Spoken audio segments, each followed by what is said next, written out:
ఇర్ఫాన్ పఠాన్ 17 ఏళ్ల నాటి record break. Shami 100.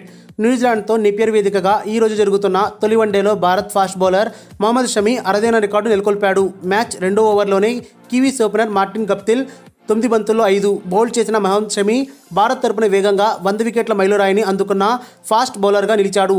కెరీర్లో 56వ వన్డే ఆడుతున్న షమి 5.51 ఎకానమీతో ఈ 100 వికెట్ల మైలురాయిని అందుకోగా 2004లో ఇర్ఫాన్ పఠాన్ నెలకొల్పిన రికార్డు బద్దలైంది.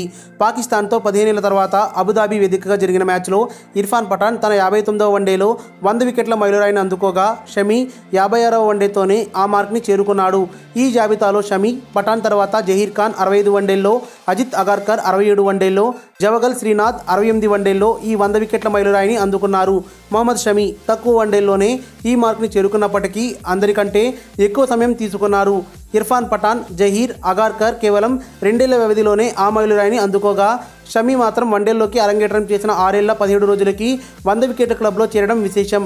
ఈ రోజు తొలి వన్డేలో కుల్దీప్ యాదవ్ 4/39, మహమ్మద్ షమి 3/19, చాహల్ 2/43 దాటికి టాస్ గెలిచి తొలుత బ్యాటింగ్ చేసిన న్యూజిలాండ్ జట్టు 38 ఓవర్లలోనే 157 పరుగులకే ఆలౌట్ అయింది.